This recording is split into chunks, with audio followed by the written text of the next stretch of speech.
Nashville, Tennessee.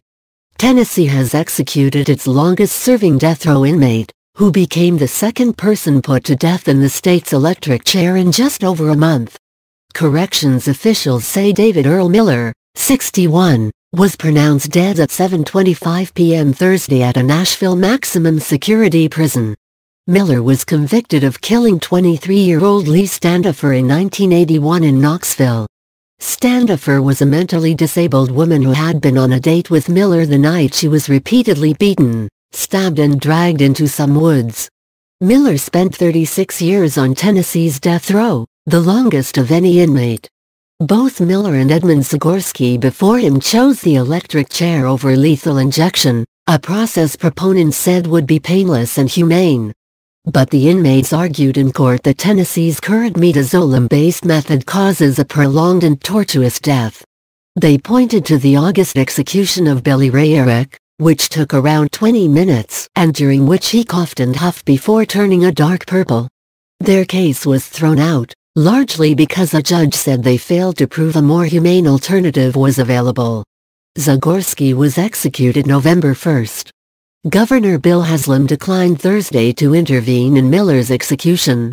Moments before the execution, Miller was asked if he wanted to say anything, but his reply was not understandable.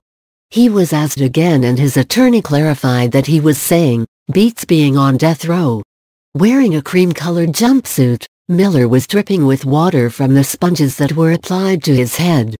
Before the shroud was placed over Miller's head, he faced the media witnesses and looked down.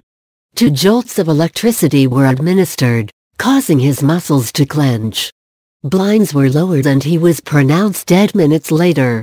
In recent decades, states have moved away from the electric chair, and no state now uses electrocution as its main execution method, said Robert Dunham. Dunham is the executive director of the Death Penalty Information Center, which doesn't take a stand on the death penalty but is critical of its application. Georgia and Nebraska courts both have ruled the electric chair unconstitutional, and about 2 decades ago it looked as though the U.S. Supreme Court would weigh in on the issue. It agreed to hear a case out of Florida after a series of botched executions there. But Florida adopted lethal injection, and the case was dropped. Dunham said he wasn't aware of any state other than Tennessee where inmates were choosing electrocution over lethal injection. In Tennessee, inmates whose crimes were committed before 1999 can choose electrocution over lethal injection. Prior to Zagorski's execution, the builder of Tennessee's electric chair had warned that it could malfunction, but Zagorski's and Miller's executions appeared to be carried out without incident. Miller's death was only the 3rd time Tennessee had put an inmate to death in the electric chair since 1960.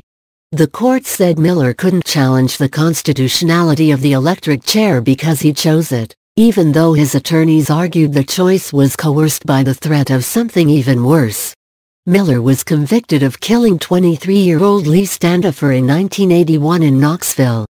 Standifer was a mentally disabled woman who had been on a date with Miller the night she was repeatedly beaten, stabbed and dragged into some woods.